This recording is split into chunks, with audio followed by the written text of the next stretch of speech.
good afternoon, or whatever time of day or night it is, at your place. And welcome to this webinar by CUTS on leveraging innovative finance for climate and biodiversity, onboarding the international community. So the way I propose to go about this is that I will make a few brief remarks at the outset and then invite each of the panelists to make their statements or presentations in about 10 to 12 minutes each. And after that, we can throw the floor open to the other participants with their comments and questions. And then maybe we can have a second round of comments and observations from the panelists.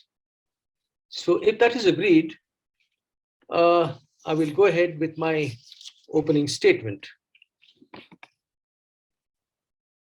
Now, how much money is required by developing countries for addressing their Paris Agreement commitments on climate change and their commitments on biodiversity conservation? Now, these estimates are subject to wide ranges of uncertainty. However, considerable work has been done by scholars, and most scholars accept that the required funding is of the order of several trillions of US dollars per year. Whether it is 3 trillions or 5 trillions or 10 trillions, that is still a subject of considerable debate. Now, why do we need so much money for climate change? And the principal needs of climate change are for greenhouse gas mitigation, for adaptation, and to meet loss and damage from extreme climate events. And for many years, the belle of the ball was mitigation. But the principal requirements of the developing countries are for adaptation and loss and damage. And loss and damage has been onboarded only very recently. But we do know that the scale of funding required for adaptation as well as to meet loss and damage from extreme climate events are roughly of the same order. What are the major needs of financing for biodiversity conservation? The traditional approach has been guns and guards. So you protect biodiversity-rich areas from encroachment or illegal harvesting. But what is increasingly understood and recognized is that there is need for major funding, either for compensation for maintaining these biodiversity resources intact, or for enabling local populations who have been the custodians and guardians of biodiversity for millennia from obtaining livelihoods that are better from conservation of biodiversity than from being complicit in its degradation. Now, traditional development finance, including finance flows from all the multilateral financial institutions put together, that is the World Bank, the Asian Development Bank, African Development Bank, and the European Development Bank, as well as the BRICS Bank and what is now called the China Bank. The total scale of funding is roughly of the order of $100 billion a year, of which a very small proportion is actually concessional finance. And in relation to the needs, this is obviously grossly inadequate. In respect of climate change finance, $100 billion a year of new and additional funding, new and additional concessional funding was promised by industrialized countries as far back as 2009 in Copenhagen. And we have not yet met the 2009 goal. So any further pledges of financing by industrialized countries from their fisc or from governments mobilizing resources must be subject to a certain amount of skepticism.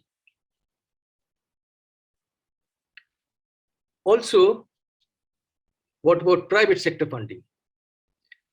Now, typically, private sector funding to developing countries involves high costs. So while commercial funding for projects in industrialized countries may involve interest payments of, say, perhaps 2% a year,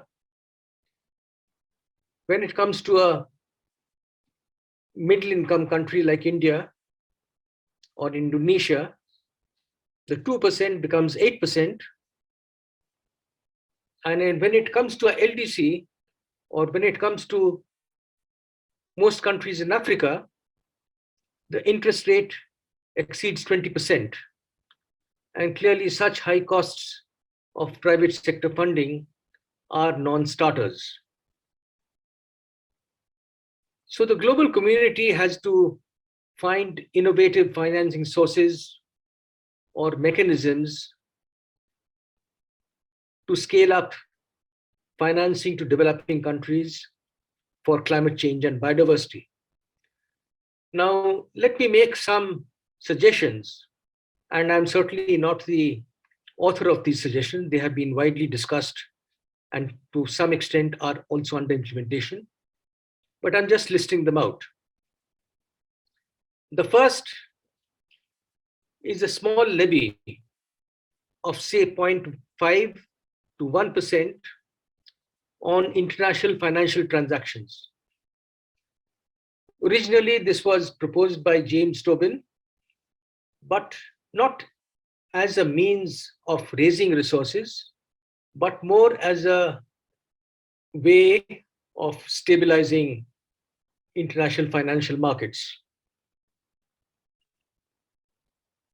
Now, what many scholars have estimated is that this mechanism may yield perhaps 500 to 1,000 billion a year USD, but certain assumptions are involved.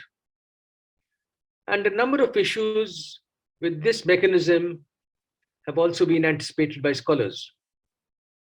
And there was an earlier CUTS webinar in which this mechanism was widely discussed. However, more importantly, at the political level, this was formally presented to the UNFCCC some years ago, but to date, there has been no positive response from industrialized countries.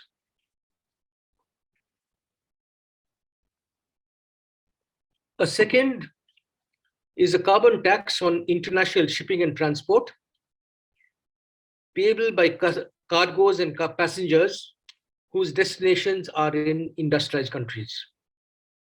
Of course, one can also think of collection from all cargoes and passengers if that is politically feasible, which I suspect it isn't. But there are a number of institutional questions around which global agency. Can it be the Green Climate Fund? Will it be somebody else? Who will receive and administer the funds? And what is the schema of apportionment of these funds among developing countries? The third is abatement of exchange rate risk. Now, a major part of the divergence in interest rates between developed and industrialized countries is due to perceptions of exchange rate risk. And once again, there have been proposals for setting up an international insurance mechanism to address exchange rate risk for developing countries. And this could be set up by an MFI like the World Bank. And the premium payments, which would be more in the nature of callable than upfront capital, could be made through the fisc from industrialized countries as part of their commitments under the climate change and biodiversity regimes. The idea has been under circulation for some time, but I cannot say that this has so far gained much traction. A fourth is a very interesting idea, which is termed the currency swap model, which has been test flown by the Asian Development Bank by way of a local currency loan in the Philippines.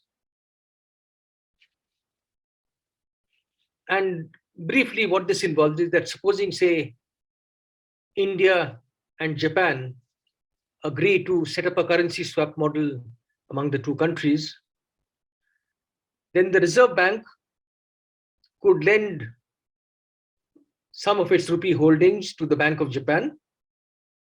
The Bank of Japan could lend the equivalent in terms of nominal exchange rates to the Reserve Bank. And with the rupee holdings that the Bank of Japan gains, it could make Indian currency loans to entities in India at the Reserve Bank lending rate, with a margin for an intermediary, for the due diligence of an intermediary, which would certainly be necessary. Now, this is a very interesting idea. And as I said, it has been test flown by the Asian Development Bank in Philippines.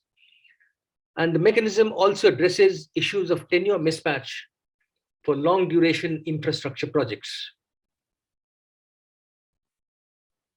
A fifth is the carbon market, several versions of which are well established. And there was a vigorous compliance market under the Kyoto Protocol for a number of years, until various political developments in the European Union essentially brought this experiment to a halt. But a new version is incorporated in Article 6 of the Paris Agreement. And it is expected that this carbon market will take off under the Paris Agreement. Of course, during the crediting period, the baseline of the host developing country will not shift. But at the end of the crediting period, the baseline would shift. The baseline would be set at the level of the technology which has been financed through the carbon market. A final suggestion or final enumeration from my side is conferment of intellectual property rights on genetic diversity and traditional knowledge on the use of biodiversity. This principle was accepted in the Nagoya Protocol on access and benefit sharing in 2010 under the Convention on Biodiversity. In principle, this will enable local communities to realize IPR's rents for access to the biodiversity and traditional knowledge on use of genetic resources. And part of the issue here is that not that many developing countries have actually set up traditional knowledge IPRs, domestic IPRs regimes. But this is work in progress, and this certainly holds some promise.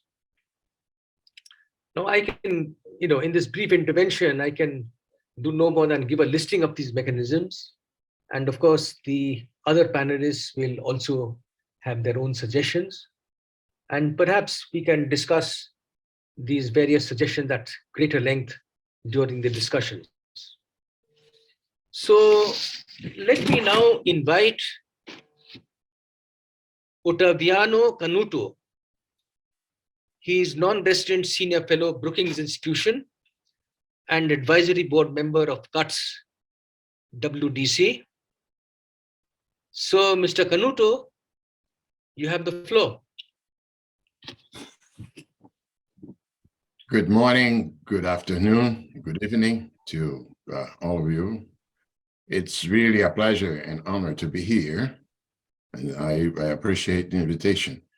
So let me try to be complimentary to what's Prodipto Ghosh opened very widely a good range of possible solutions to let's say to leverage the finance available for climate and biodiversity by addressing the question on the extent to which the global multilateral financial architecture is, let's say, able to respond to the inadequate availability of finance for climate and biodiversity, particularly after the globally disruptive events of the last few years, the perfect storm encompassing not only the pandemic but also the aftermath of the Russia-Ukraine war, the invasion of Ukraine, and the food and fuel crisis that follow up. In a nutshell, I would say that currently the global multilateral financial architecture is really very much constrained to be effective on the scale required for that response. And the scale of finance needs is gigantic, both on not only climate and biodiversity, but also keeping in sight that the other sustainable development goals have also not been met. And the scale is enormous, as Prodipto Ghosh aptly highlighted.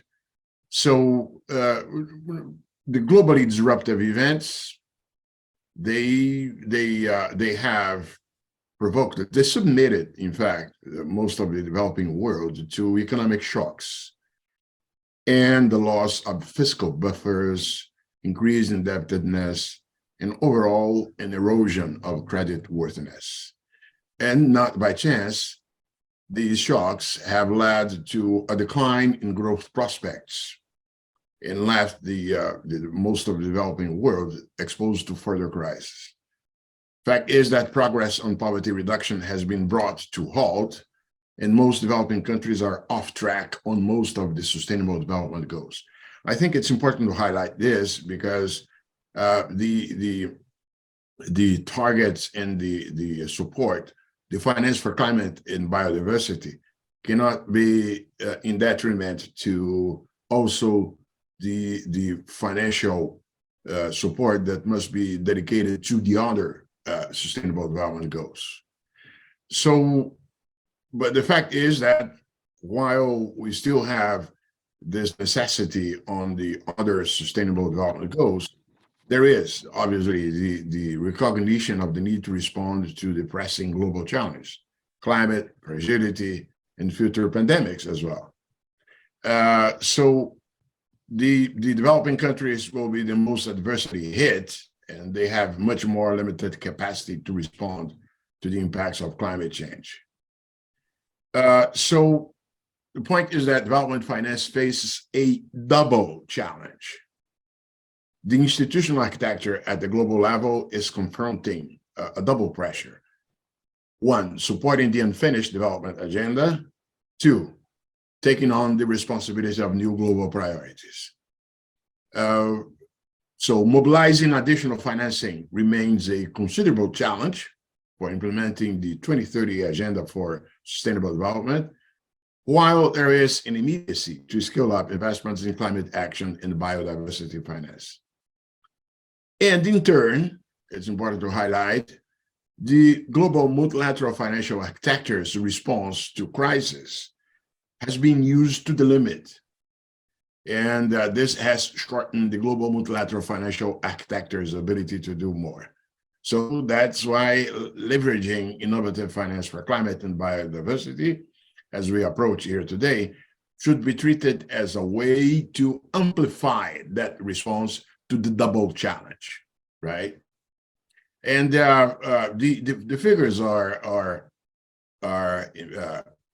very high. I will not repeat what Dr. Prodipto has already said, but let me highlight that there is a growth story. There is an upside, which is the fact that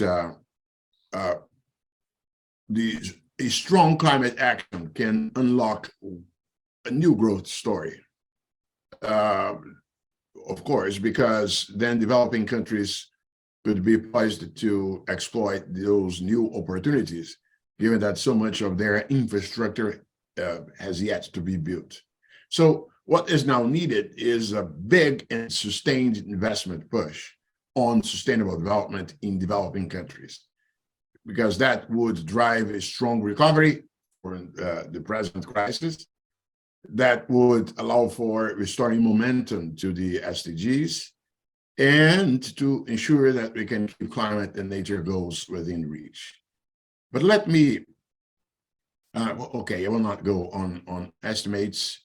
Let me just give me the liberty to mention a recent work released in April by two of my colleagues at the Brookings, Kommukuri and Bhattacharya, where they estimate a need to investments that should rise to $5.9 trillion by 2030, compared to $2.4 trillion in 2019. And interestingly, about one half of the incremental investments would be needed for climate action, and the remainder for the rest of the SDGs. That, of course, most of the incremental finance will need to come from domestic sources, but they estimate that at least $1 trillion in annual incremental external financing will be needed. Now, let me use the World Bank Group, where I worked for many years. I was a vice president at the World Bank, and I was also a member of the board of executive directors twice. Let me use the World Bank Group as a major illustration of what I said about the little space that is there now for relying currently on the global multilateral financial architecture to ramp up such investments that I mentioned. See, there is a pattern of the World Bank response to crisis. We can see that in the sharp counter-cyclical lending that took place in 2009, 2010, after the global financial crisis, and now again in 2020. The danger always is that the crisis response comes from drawing down crisis buffer funds and front-loading other resources. So the design of the World Bank, like in the other institutions that use similar mechanisms, it allows a temporary expansion of loans, but not a steady state expansion. And to the point that it is expected that IBRD and IDA disbursements, in the case of the World Bank, will fall after the ongoing surge is over, the surge that started in July 2023, unless action is taken. See, even after, let's say, considering the major upswing in crisis-related lending over the last 2 years, the ratio of gross disbursement to general government expenditures of client countries, excluding China, which must be treated as a case apart because of the size. So the ratio of gross disbursements by IDA and IBRD to general government expenditures of client countries, as I said, has fallen by about one third. And this decline is not even distributed, of course. To some extent, the low-income countries are receiving amounts of grants and credits that are roughly the same as 2000, recovering from a dip through 2015, while the lower middle-income countries, where now India, for instance, is classified, saw the same dip followed by a partial recovery. In fact, in the case of government expenditures, IDA and IBRD combined they provide something about 1% of total government expenditures. So the decline has been dramatic, and at the moment in which we need the ramp up of those kinds of support. Now, in the case of the middle income countries, I participated as an executive director at the board of the World Bank in 2018 of the last capital increase, and the graduation discussion income came to the fore. The graduation discussion income corresponds to something currently close to $6,795. The discussion was that those countries, the countries above that, should be kept below 30% of the total IBRD exposure. And this acts as a limit on the degree to which IBRD can be an effective lender to those countries, especially the larger clients in this group. So what one may conclude is that there is an exhaustion of lending space. And so let me go to my second part of my talk. I'm referring to, let's say, some overriding questions that are coming to the fore in that regard. Besides, obviously, from everything that I said, the need to increase the funding capacity of the institution. First topic is the implication of the mission widening for development-related global public goods. I must tell you, one of my occupations is also being a senior fellow at the Policy Center for the New South, that is headquartered in Morocco. And the Policy Center for the New South has been doing a work together with the Center for Global Development on the relationship between international financial institutions in Africa. And there is a strong debate. We are preparing a note on this to feed. Policy Center, we're also preparing a note for the T20 led by India. There is an ongoing debate about extending the World Bank's mission to encompass global public goods. There is a fear that might be, let's say, a crowding out of available resource for purely development-related needs, and this is of course there is there are the development-related global public goods, particularly associated with climate change and biodiversity, agriculture, health, and infectious disease. But the point is that we need to have development finance available for both sides of the equation, not only simply the climate-related agenda, which reinforced my point about the need to have really the complementarity between what we are discussing today and also other more traditional forms of finance. Now, let me highlight, since we're talking about innovation, an important point. It will not be possible to move things forward without the resolution of the current debt insolvency situations of many low-income countries and some middle-income countries. We should not lose sight of that. And the charges are the complexity of the creditor structure that we have today. One must not abstract the increased relevance of China's finance, not only China, but also we have other middle-income countries emerging as creditors. And so any attempt to pursue multilateral debt forgiveness, as the recent experience by the G20 showed quite clearly, has to have on board at the table all these new participants of the creditor structure. Look, just illustrating with the case of Africa. In 2020, debt service payments in more than 20 African countries represented over 14% of public revenues. And in the case of 5 of those countries, this ratio was higher than 30%. And Africa does if you want to look a little bit behind, at the turn of the century, when I was arriving at the World Bank, most of Africa's public debt was owed to multilateral institutions and some bilateral creditors of the Paris Club. Well, since then, private investors seeking alternative low rates from developed countries were attracted by the yield prospects offered by African sovereign bonds. And this interest in commercial debt increased the share of private creditors from 20% in 2010 to more than 41.3% in 2020. Along with the increase in private creditors in Africa, the profile of bilateral creditors has also changed, as I referred to.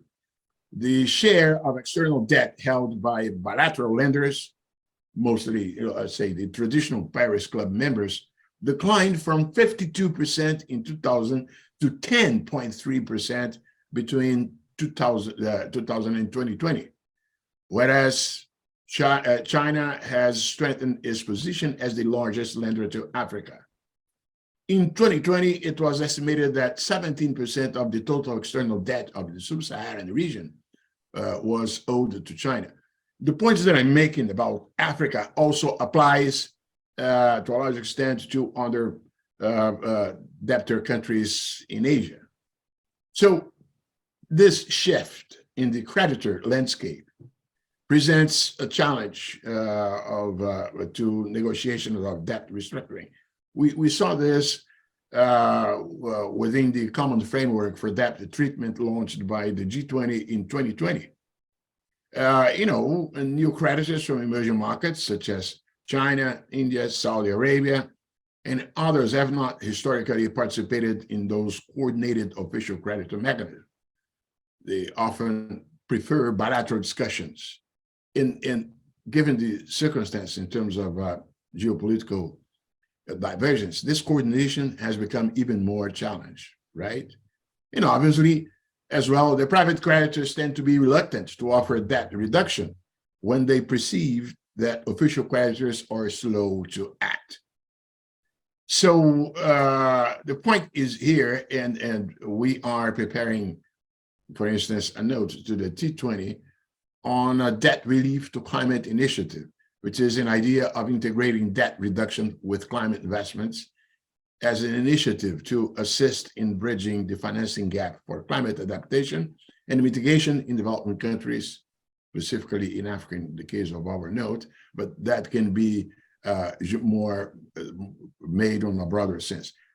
We strongly believe that, and that's, there will have to be as well the inclusion of the debt of multilateral institutions in the debt relief, in the efforts to reduce the burden. That's the point that it's important to make, which would facilitate having on board the non-traditional bilateral creditors that I mentioned, okay? Second point, one needs to have less stringent risk management in the multilateral financial intermediation. I would see the G20 Capital Adequacy Framework report offered some recommendations with respect to stretching the use of existing financial capacity. By stretching, I refer here to lowering the leverage ratio and allowing the MDB's existing capital to support higher lending.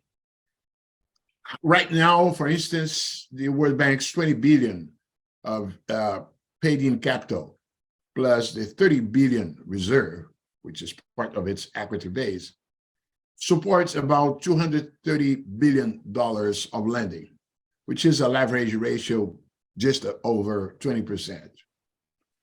The case of IDA, of course, the concessional arm, the whole funding is almost entirely equity funded.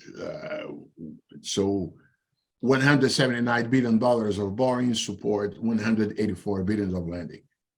The point is that the bank needs to stretch its balance sheet, right? Well, but let's be realistic with respect to stretching and how limited it is. A recent paper, which is an important paper, produced by the management of the bank and discussed by the board, which is the evolution roadmap, which will, let's say, frame the discussion to happen in the annual meeting in Marrakesh. Made an estimate, and it says that reducing the capital to asset ratio of the World Bank, IBRD, from 20% to 19% would release $5 billion per year, almost nothing vis-a-vis what is needed. So paid-in capital has to be incremented, has to undergo new series of increase. That's the point. Now, still, another point of the new structure, pivoting from a country-only focus to regional approach, because this new enlarged mission for multilateral institutions, that is to say, the addition of the uplift in priority of global public goods, including climate change, will demand a very deep operational change in those institutions. And I can tell, I work there. It's not something easy to obtain. The multilateral development banks, they have operated on a model where the country governments are the clients. And the operations of the institutions are determined by the country's demand for financing and expertise. So reorienting the strategic priorities to include development-related global public goods, right, will necessitate moving away from an exclusively country-focused operational model to one where regional importance becomes increasingly important from the perspective of project finance. Now, think of water and forests in our case here. It doesn't make sense to do it on a country-only base. It will have to reflect a more regional approach. Moving to the end, I still on the innovations, let me make two final points. One, the obvious one, is the acknowledgement of the need to the extent of possible, crowd in private finance. This discussion has been on. Not that simple, but it is very much important. The global, multilateral, regional, and national financial institutions may play a leading role in working with the private sector and other stakeholders in constructing a new highway for private finance. This is much more than mobilization ratios. It will entail the co-creation of investment opportunities, tackling impediments in investment climate, development of investment pipelines, supporting local market development, effective risk mitigation instruments deployed at scale, and blended finance to reduce the cost of capital. Say, any one of us who has worked with, particularly in the case of green infrastructure projects, you have what? You have a matrix of risks that it is associated with any infrastructure projects value chain. Think in terms of value chain. And typically, when you look at those projects and ask why there is not higher participation of the private sector, and then one realize that some of the risks of that matrix are very hard to be dealt with by the private sector. So the point is that, multilateral institutions and national development banks could try to, instead of trying to finance the whole thing, they could offer coverage to those specific risks. And by doing that, they make possible the joining in, the crowding in of private finance for the whole thing. So this is something that should be explored increasingly. The institutions are moving that direction, but that may not be enough. And final point, since we're talking about today on innovative source, let me also mention something that has not been explored, but who knows, which is a proposal made by several ones. It comes to mind Ricardo Hausmann, but also particularly Brad Setzer and Stephen Paduano from the Council of Foreign Relations, which is the use of the SDRs, of special drawing rights.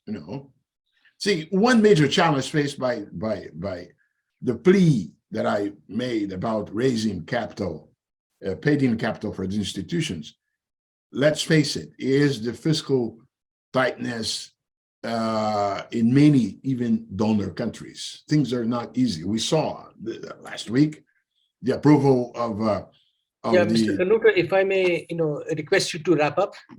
Yes, this is the wrap up. This is the wrap up. If we look at the what happened last week in the U.S. To approve the debt deal, the debt ceiling issue, it came with a fiscal tightening in the following years. So they will not be easy to obtain finance. So an obvious place where to find a way to boost the financing capacity by the institutions is by, why not, issuing bonds, having these institutional collateral banks, issuing bonds denominated in the IMF's reserve asset, the special drawing rights, settled in hard currency, right? But that would make a way to avoid the fiscal impact on developed countries of raising the paid-in capital of the institutions. Thank you very much.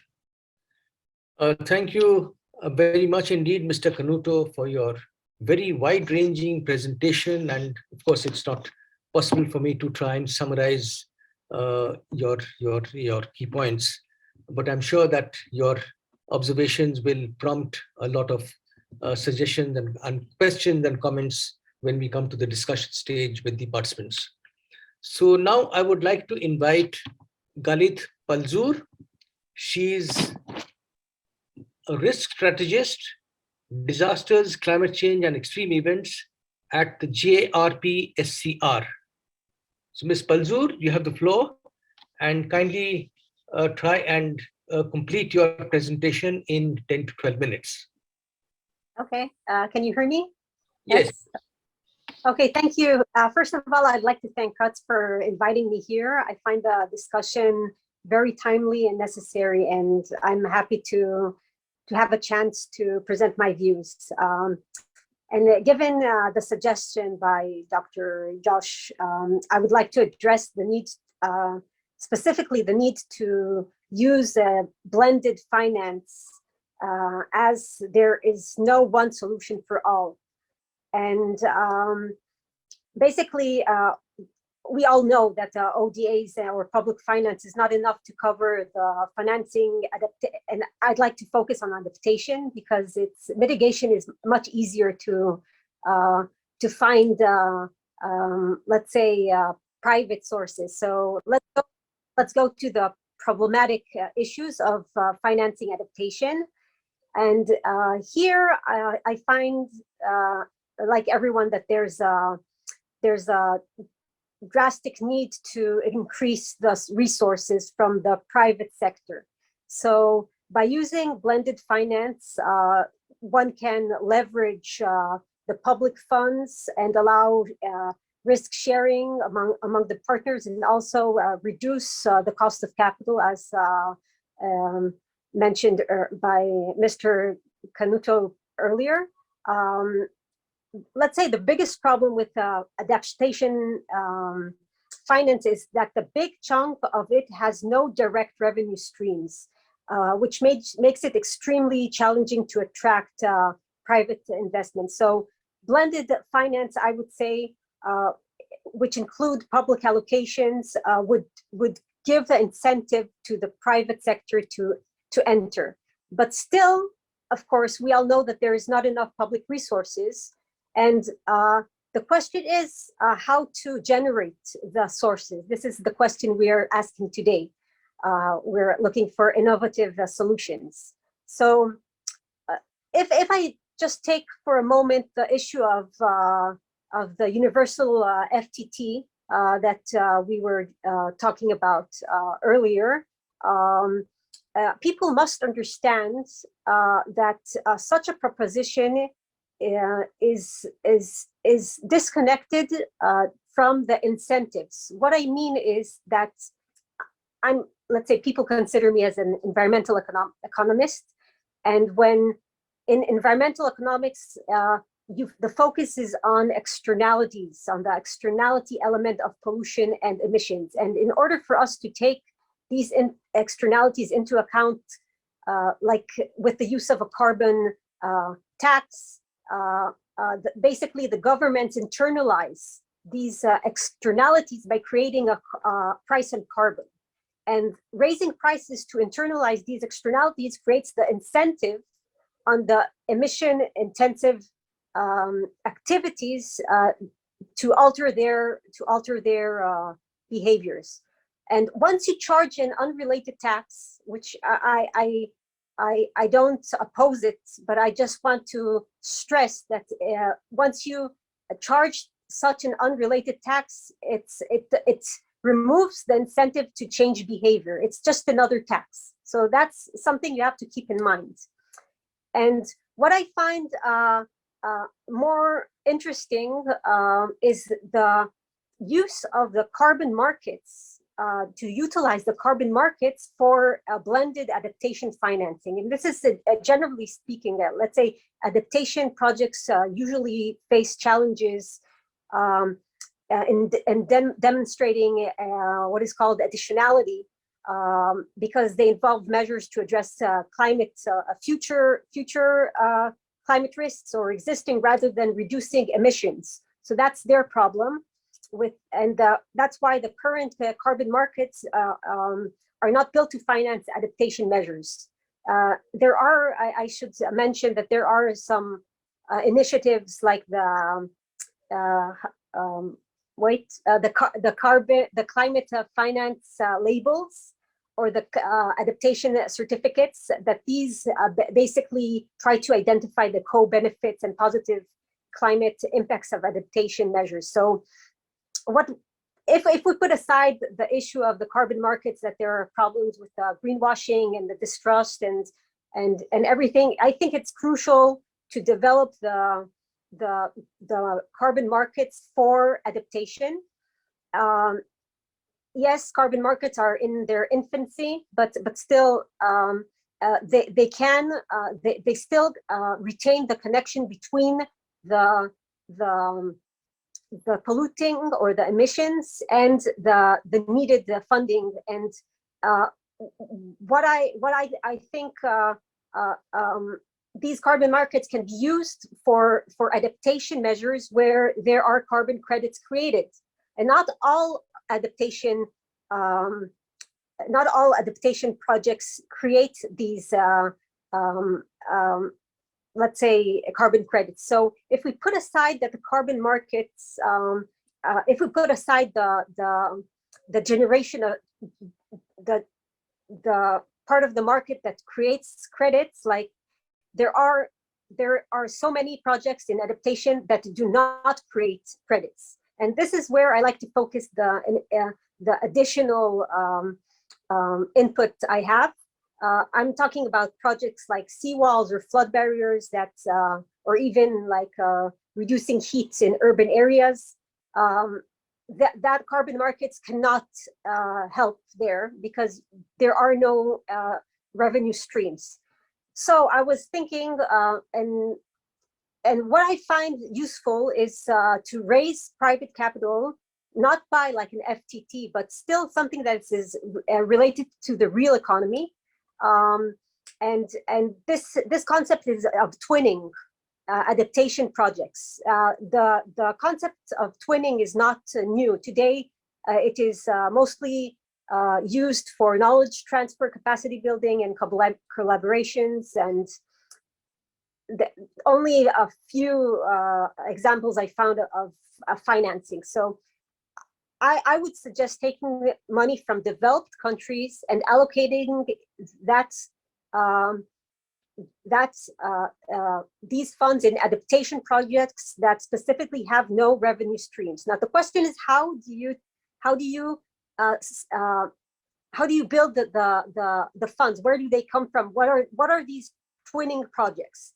So today, governments and local authorities around the world require in their tenders and other projects that bidders undertake development and improvements of public infrastructure surrounding the project site. And I believe that it is possible to do these, to require twinning with adaptation projects of certain sizes in vulnerable countries.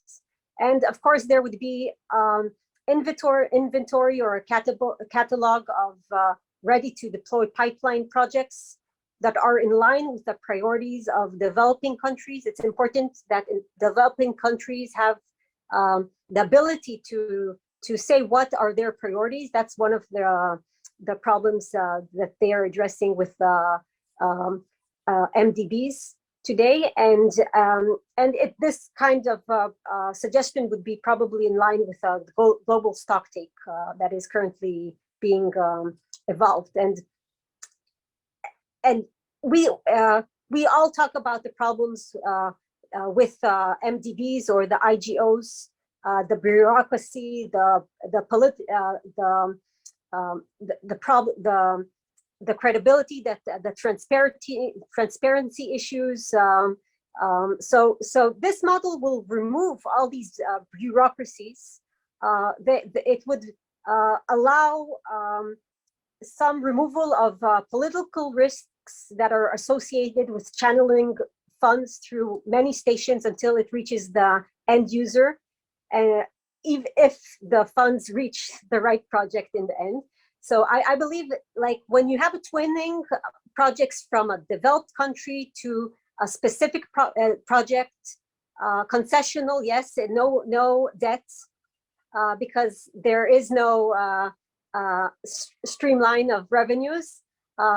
Of course, my biggest issue with this model is that developed countries would oppose it at first, because it raises the cost of the initial projects that if they're commercial projects or residential projects or any other projects, then the consumer will pay for these because it will be included in the price of the bids.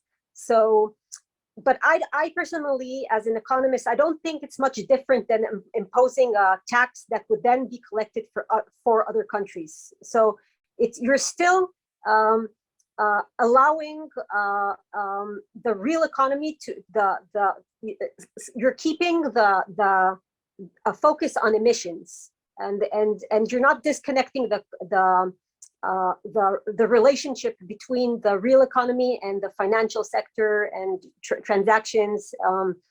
Even though I have thoughts about the FTT as well, but we don't have time currently.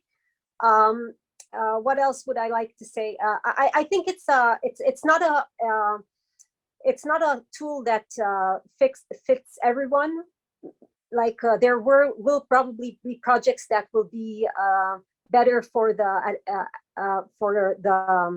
I began with the carbon markets, so I believe the carbon markets might be better for twinning in several areas of focus. But for those areas of focus that you can't have anything else than grants or concessional public funds, that's where I would suggest the twinning to force the let's say the business sector, because in the end it's the business sector, even though it falls on the consumers in the end, but the business sector takes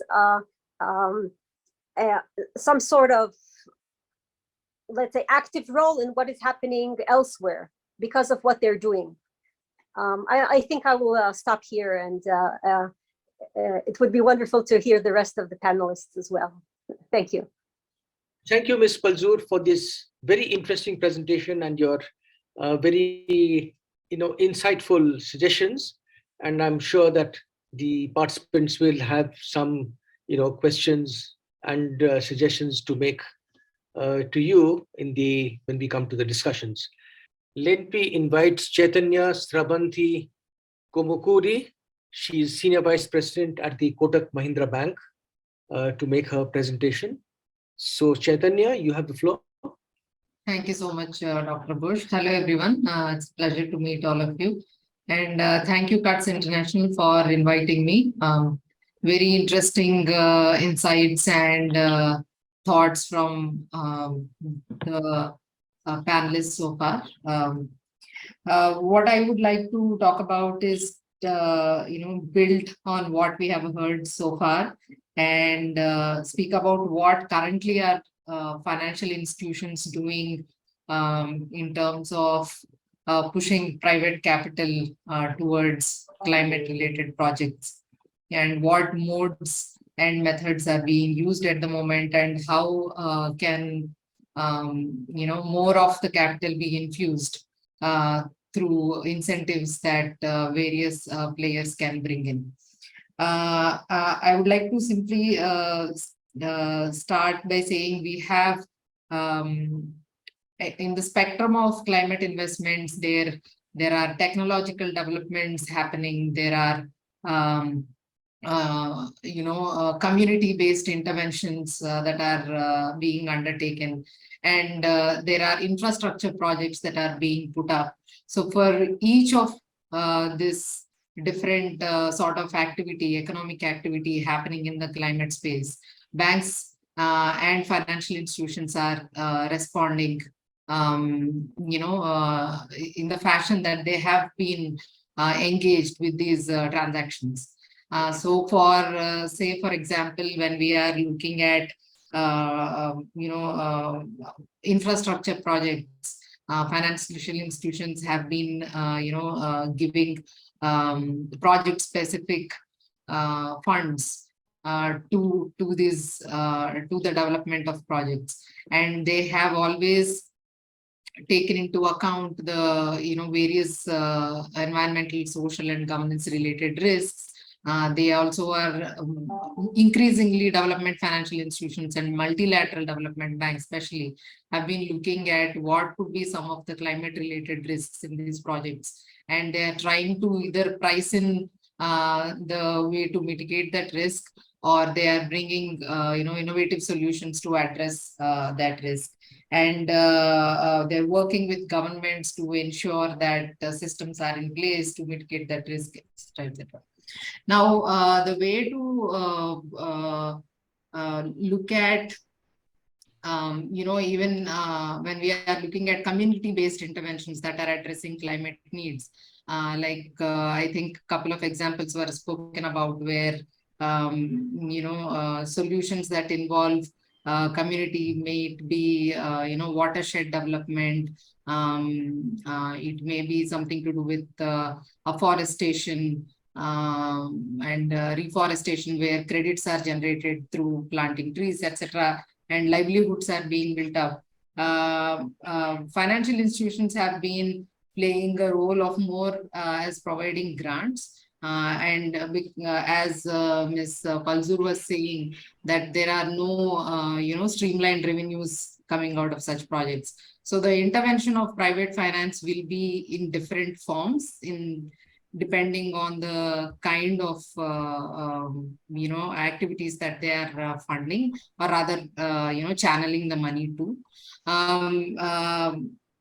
So given the scope and breadth of how interventions are activities are happening, and how financial companies are intervening, a few incentives were brought out by Mr. Canuto, where he mentioned that either we encourage financial institutions. He specifically spoke about multilateral institutions, where they can increase the leverage and essentially fund more with the same amount of reserves. Now, that's something that private institutions across the world can be open to, but again, those channels, the channeling of money will be dependent on the regulatory requirements in place. Say, for example, if the risk weights are adjusted for climate-related financing, then there would be more, the banks and other, NBFCs will be more inclined to increase their investments in these, for climate-related activities. That's one approach to look at it. The other way is to enable the private financial institutions which have a larger reach into the segments and markets which can which have the potential to develop such projects. To enable the reach of these institutions extensively, there can be credit enhancement support that can come from multilateral institutions. Risk sharing mechanisms have always been viewed in a favorable manner by financial institutions, because it shows that there is skin in the game for not just the entity that is interacting with the outcome provider, but also with the person who is sharing the risk. So this will effectively enable financial institutions such as banks to look at projects that they would otherwise consider extremely high risk, either because of longer tenor or either because of technologies not being fully established. While there will be some interventions happening, if the technology is really nascent, you usually have venture capitalists, we have incubation centers, accelerators getting into the space of developing those technologies into a commercial model where, say, traditional entities like banks can come and participate. But before something becomes a bankable model, I think interventions through companies setting up incubation centers and accelerators, this is also one way that private finance can be channeled through climate related solutions. I'm mostly speaking about mitigation, as you may have understood, because this is where structured financing modes have been enabled, and this is where established financial institutions can play a role. When it comes to, say, adaptation projects, I think bringing voluntary carbon credits into the mainstream carbon market will be something that will open doors, say, to both industrial players who would want to purchase these offsets, and also, say, financial institutions to see how these credits can be used as a mechanism to engage with engage with projects that generate these credits. But again, that is something that I think is in the pipeline for the Indian carbon market, at least, where they are saying that they will initially in phase one increase the demand for credits by letting buyers have access to the market. And in the second phase, they will ask voluntary carbon credit suppliers, say through projects that reduce emissions by using more energy efficient cook stoves. There are some projects like this in India that are now becoming more acceptable and finding users. So what I'm essentially trying to say is, helping these carbon credits get into the market will also give one way for financial institutions to engage and push capital into climate aligned projects and technologies. While these are there would well, I've mentioned a couple of them. The larger set of things that may need to be addressed is having something akin to the HSN codes that have enabled trade much more seamlessly, say in the international market, right? So something akin to HSN codes, if we can clearly identify which are those non-negotiable definitions of what's green, what's social, and what's sustainable, that will clearly help entities like private financial institutions which don't have the capability at the moment to understand where they should be focusing on. So some level of harmonization in terms of what's sustainable will make a lot of sense and make lives easy for private financiers. There's also direction from, say, carbon intensive sectors. If we can understand which way are these sectors moving? What are, say, for example, is there a particular pathway, particular sector will move over the next decade, over the next 2 decades, depending on how the country is looking at changing its policy. I think that's, while there are a lot of directional policies being given by the government in India, if there is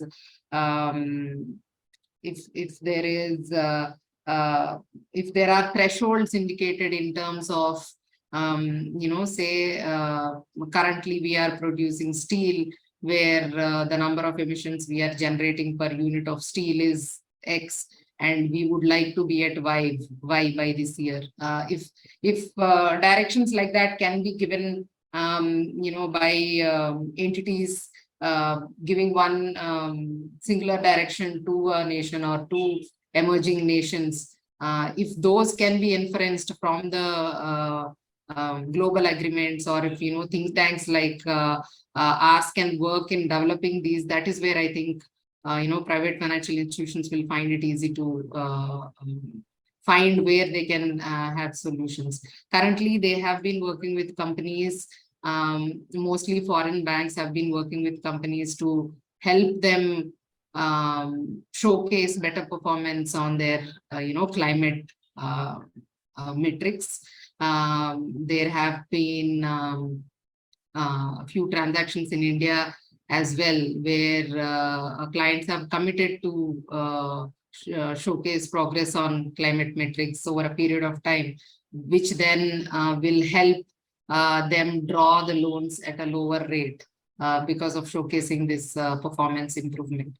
So structures like this are also one mechanism through which private financial institutions can engage with clients, can engage with even governments. If say governments themselves, there is one interesting transaction that I came across, which is like a debt for nature swap. I think Ecuador has written off,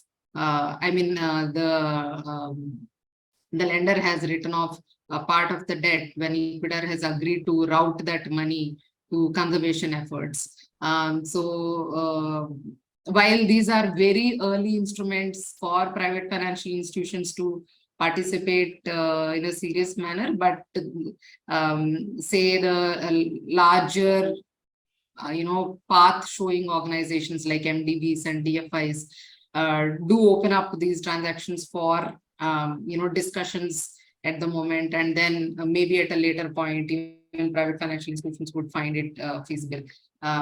So this is the kind of support that will help organizations like private banks, like asset management companies to look at climate related funding in a more enthused manner. And I think over the period of time we have seen these investments going up from the private side, and with carbon markets becoming more and more accepted, and companies are taking reaching their goals seriously, I think this will only become stronger.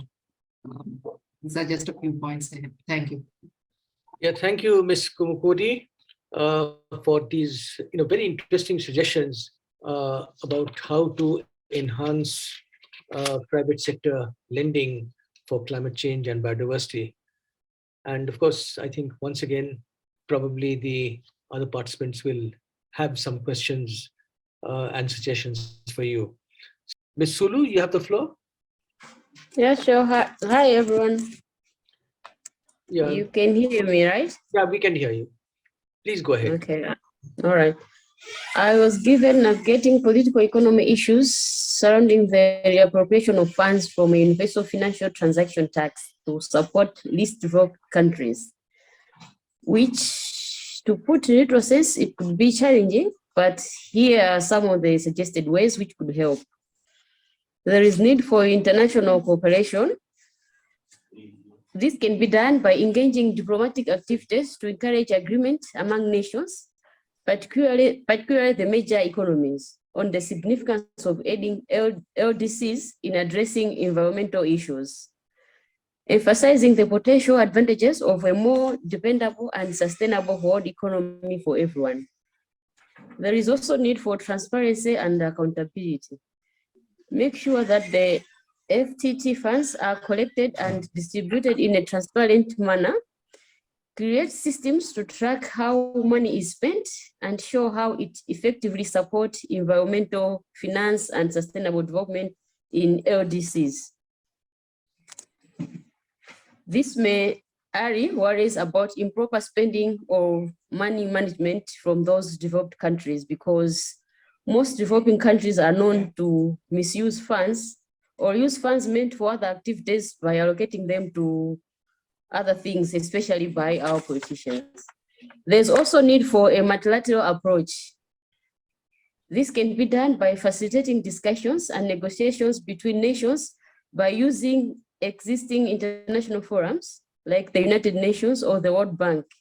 This should work together with these organizations to create a framework that take into account the unique needs and priorities of LDCs in order to distribute funds in an equitable manner. There is also need for gradual implementation, which is you maybe try to use the first approach of implementing the FTT.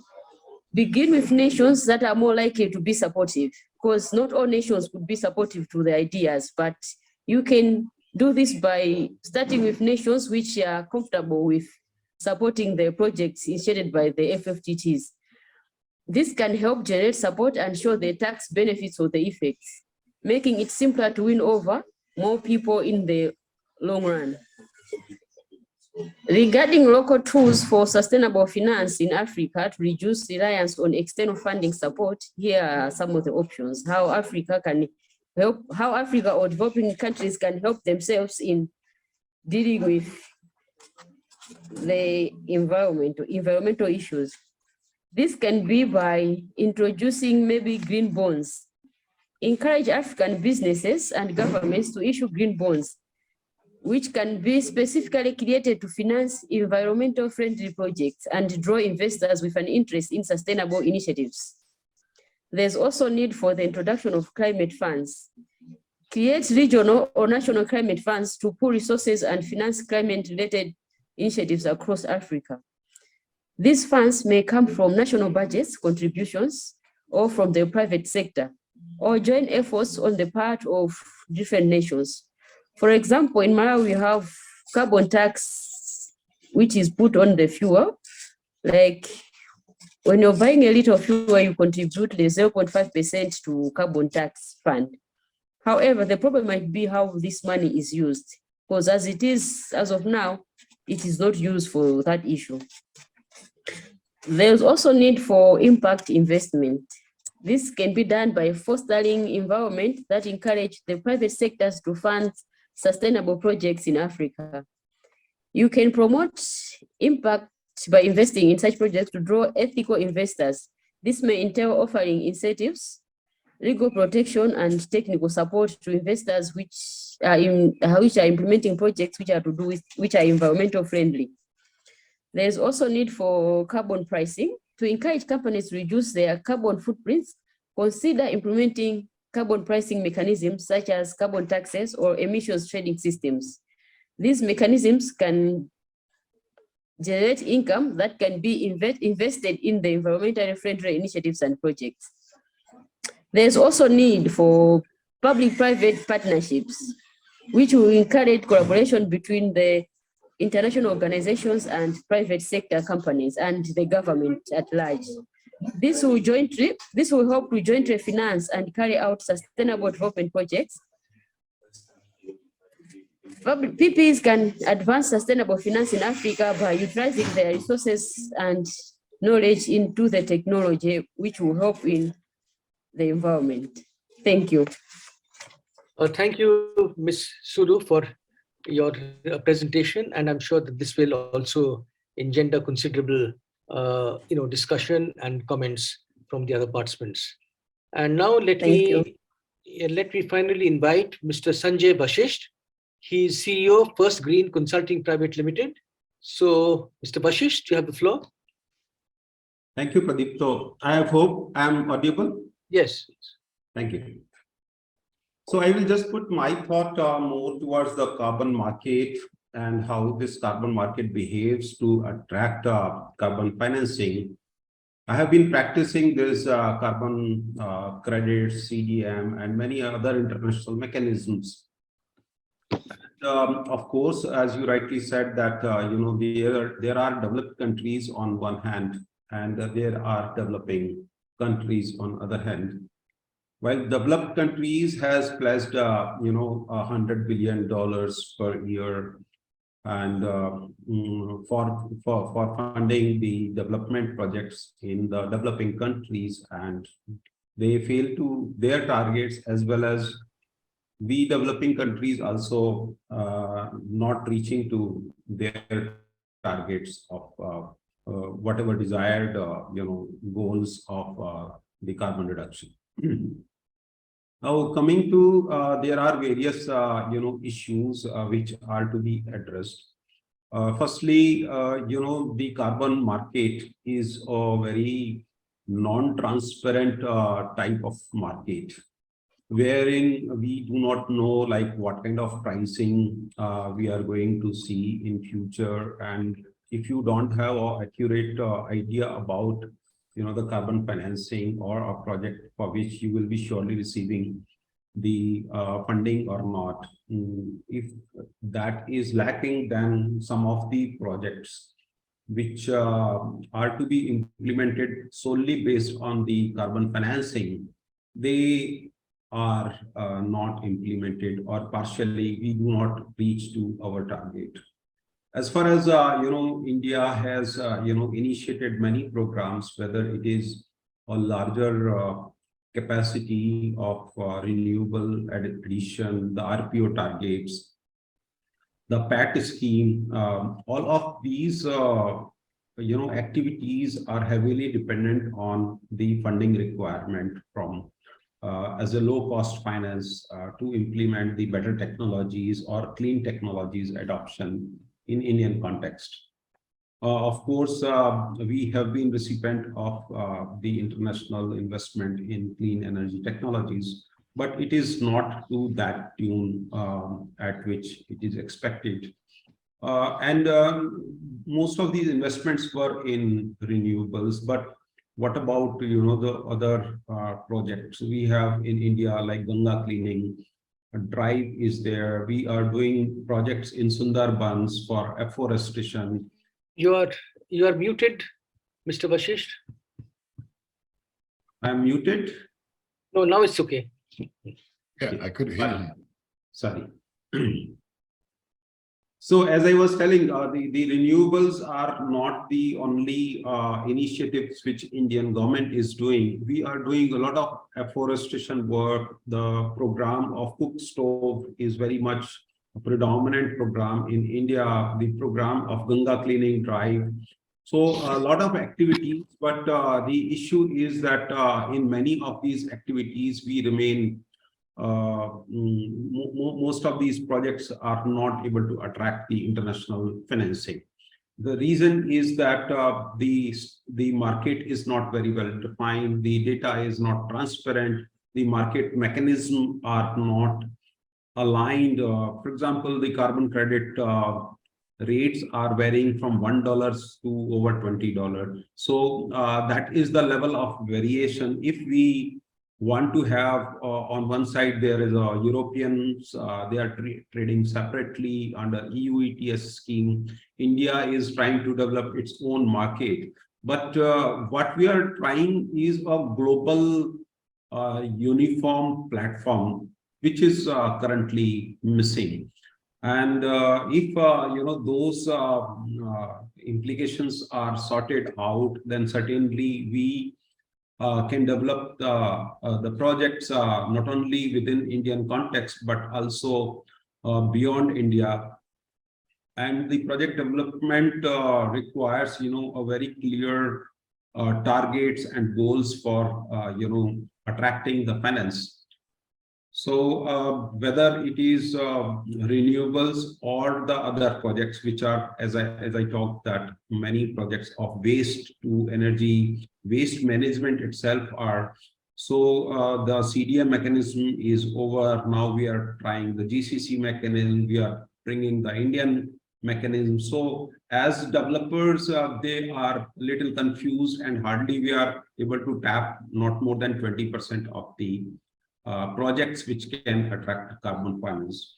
So I will not take much of time, but it is the time when we need to attract the carbon financing, and India can, play a very well role in terms of, we are having the G20 presidency, bring all the countries on a common platform, and bring a platform which is credible mechanism, which is acceptable to all the countries, whether developed and developing countries, and there should be a common carbon pricing so that the project finance can attract more and more innovations as the project developers. Thank you very much. Thank you very much, Mr. Vashishtha. And of course, the problems of the carbon market have emerged over many years. There are a number of issues, but at the same time, there's the promise of scale under Article 6, which would also give some of the uniformity that you are seeking in respect of the carbon market. Of course, that's the compliance market. There is and will always be in parallel a voluntary market, which will operate on a somewhat different footing. So that completes the presentations from our panelists. And now I would like to throw the floor open to the other participants. So kindly raise your hand, and also direct your, if it's a comment, that's fine. If it's a question, then kindly identify the panelists whom you think would be most appropriate to answer your question. So the floor is open.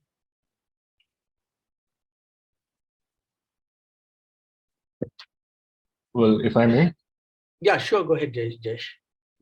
So I'd like to begin by thanking each of the panelists for this wonderful discussion. And climate change and biodiversity loss are indeed one of the most grave threats which we as the human race collectively face. So it's been a very interesting discussion wherein the panelists touched upon different elements of the crisis and what needs to be done to address it.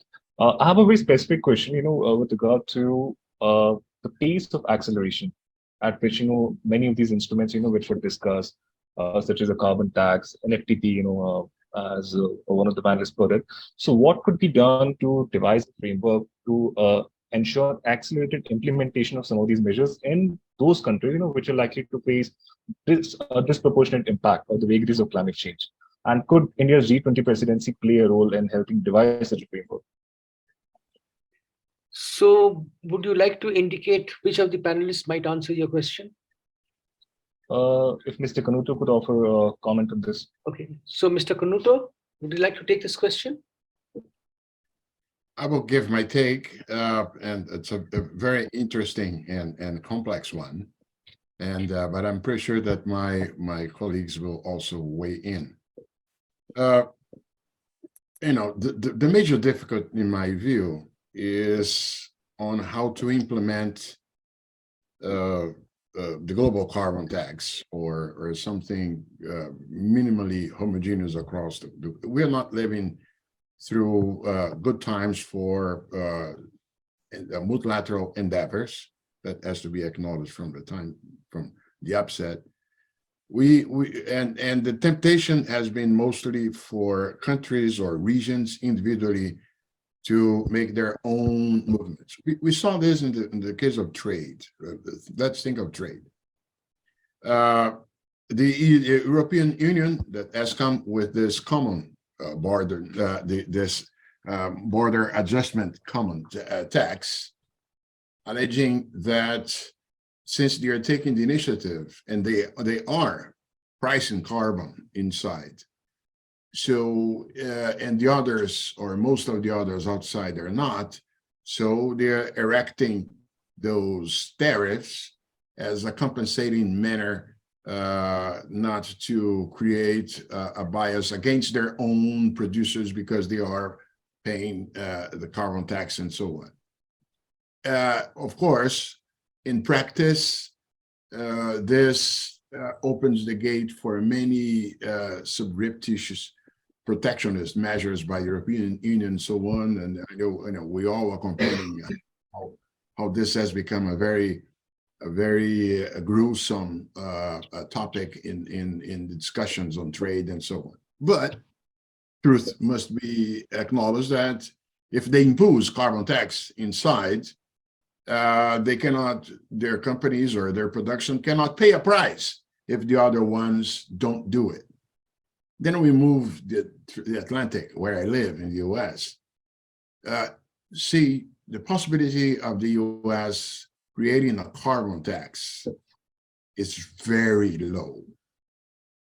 The resistance, the way by which the polarization is so embedded in views, it makes it really hard to imagine that the incumbent government might be able to push forward with some at the subnational level. There are some attempts, but overall in the US, in having at the table all the major powers agreeing to something in that regard, I must confess that I'm very much skeptical as of this moment. So we could pushing. It is so inspiring. All the arguments that Mr. Prodipto Ghosh made with respect to all the international transaction tax and so on, and we should think of this as, let's say, as a target, but the applicability in the short term is very, very much unlikely. And we are running against time. We are running against time in the sense that the pace of, if we look at the IPCC latest assessments, the climate change is moving faster than the experts expected some years ago.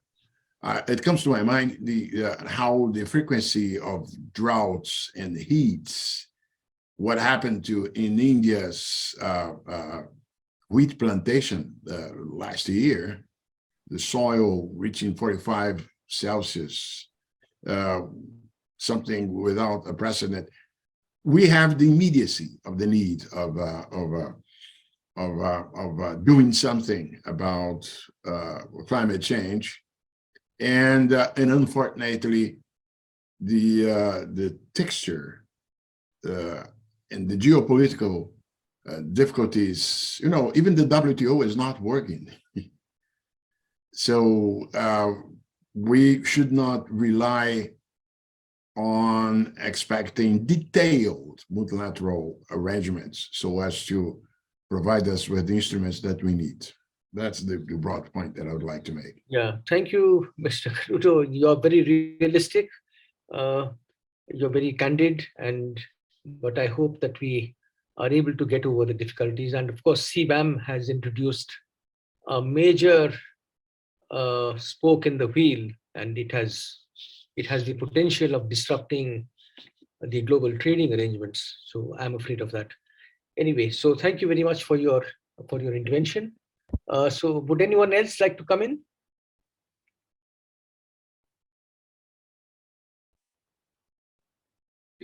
No questions?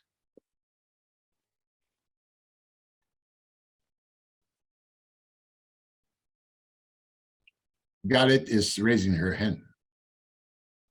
Yeah, if I would just like to echo what Mr. Canuto said regarding the situation in the US.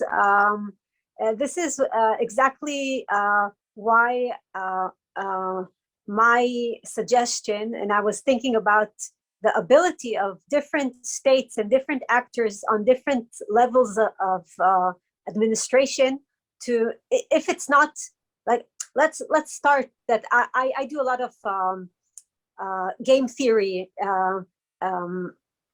let's say, rhetorics regarding climate change. And here, regarding the negotiations, it's quite obvious that reaching an agreement of that magnitude that will be actually done in practice is not high regarding the North and South or developing or developed world. So if we find solutions that can help those specific players in the developed country that are willing and want to help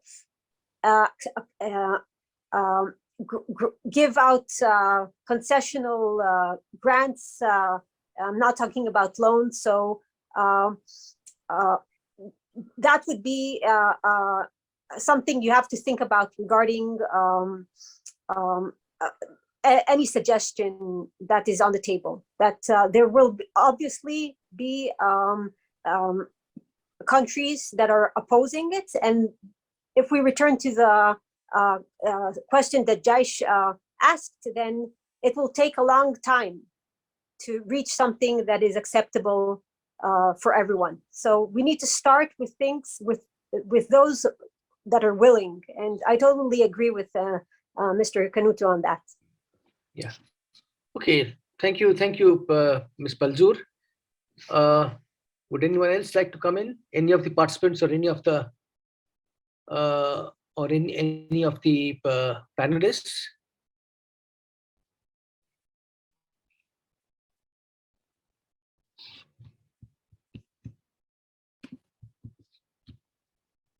So I see no hands.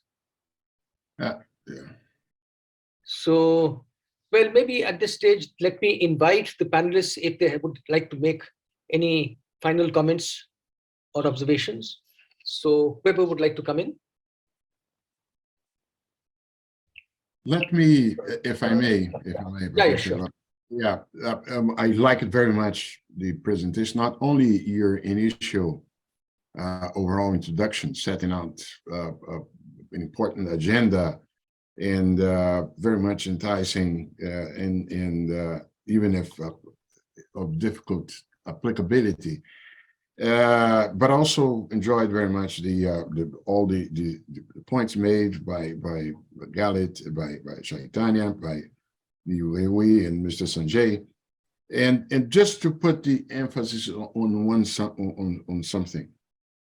When we talk about complementarity between private finance and public finance and multilateral finance, we should keep in mind that it's not simply lump sum the money from those sources into common funds. We have to go beyond that.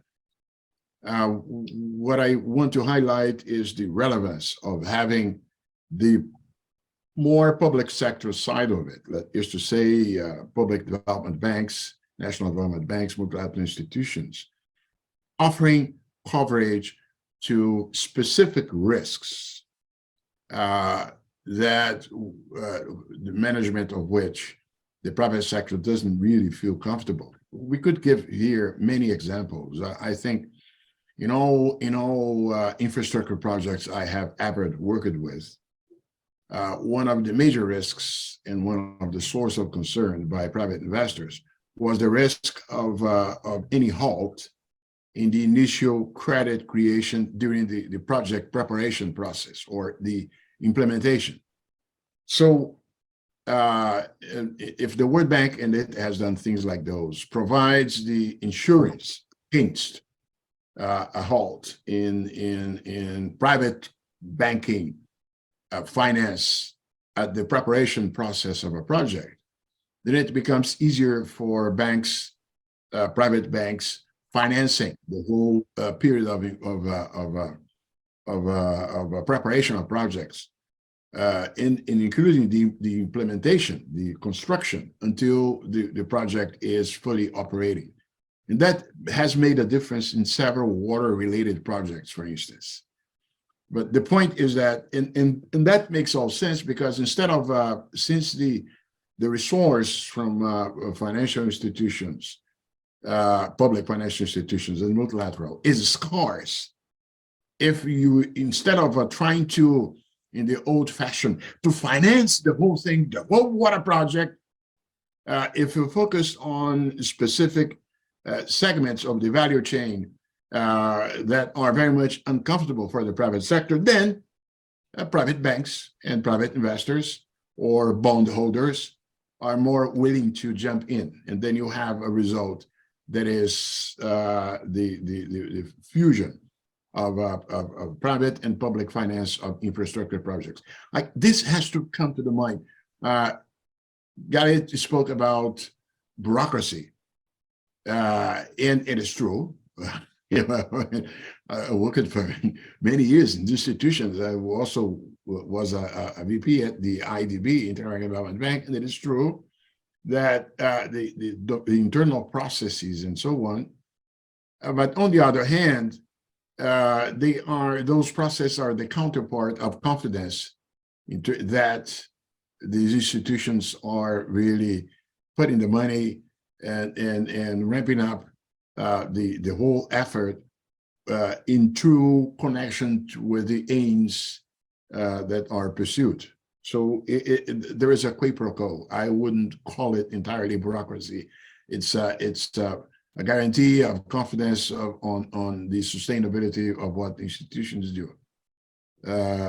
It may look like bureaucratic and it can be sped up, it's true, but it's not simply a burden. It is part of the overall guarantee that the game of sustainability is really pursued.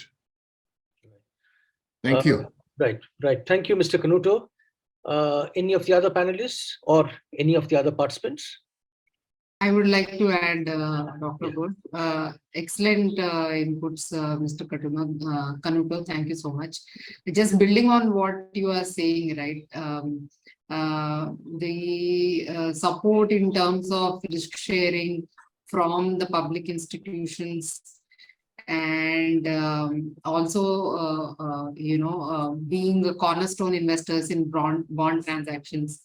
These are, some of the areas which can address private financial flows, like you suggested, essentially sharing the risk for us and also taking that lead investor position when the institutions are not comfortable being the lead investor in very new and emerging spaces and sectors. So yeah, that's just two actionables that I thought I will just highlight and draw attention to. Thank you so much. Yeah, thank you, Kommukuri. Anyone else?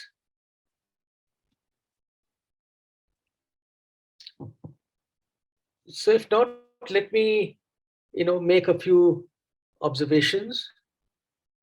So I think Mr. Canuto's, very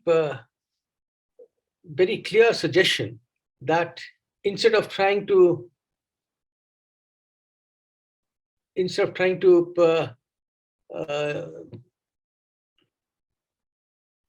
provide the entirety of funding for infrastructure projects, the MFIs, since they are very constrained in their lending, that they may identify the specific risks faced by the private sector and finance precisely those risks. And this would enable private financing to scale up. I think this is certainly a very useful suggestion. And I think, that for example, the proposal that has been put before the G20 about an insurance mechanism for forex risk is a step in this direction. But of course, there are other risks, that the private sector faces, and I think this is very important. I think Mr. Vashishtha mentioned about government giving a signal on an emissions trajectory, and I think some other panelists also mentioned that.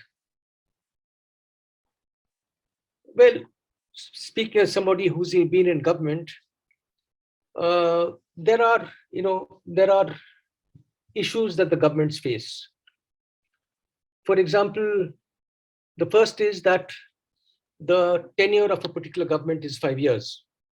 And any commitment that they make or any signal that they make for a period beyond that may not have that much credibility.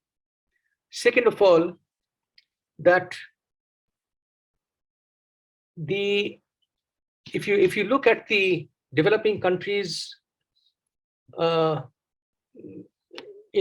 commitments before the Paris Agreement, that they are almost always premised on the provision of new and additional funding from developed countries or through the MFIs. Now, in the absence of some certainty about such funding being forthcoming, it is a little difficult for developing countries to give these long-term signals. And the third issue is that when it comes to the carbon market, giving a signal of a trajectory may be understood by the regulator of the kind of carbon markets as a pre-existing policy commitment, and therefore this pre-existing policy commitment becomes the baseline. So then that alone will eliminate the carbon credits that can be generated. So there are some issues about governments giving these long-term signals. Then another question of bureaucracy. Now, I have been, in a sense, fortunate having worked in two distinctly different bureaucracies, the Government of India and the Asian Development Bank. And it certainly seems to me that while the MFIs and the ADB follows pretty much the same due diligence requirements as the World Bank, that they indeed are rigorous and extensive so as to give comfort to the member governments that the lending is indeed sound, and that the projects will realize its objectives. But the fact is that the project cycle in MFIs is much longer than in national governments. And I do not really see that in respect of infrastructure projects, there is a great deal of difference in the actual performance, financial or economic, between infrastructure projects financed by the government, financed by the private sector, and financed by MFIs. Now, the new president of the World Bank, Mr. Banga, on his first day, he made a statement, I think, that the project cycle of the MFI system needs to be drastically reduced. And I think this would be a challenge because on the one hand, there is the need of accountability, that the governments would require assurance that the projects being financed are sound. But a lot of creative thinking will have to be done in the MFIs to shorten the project cycle. And also the costs of due diligence. The costs of due diligence in the MFIs are several times that in the private sector or in the government. So, we still have 10 minutes in case anybody would like to come in.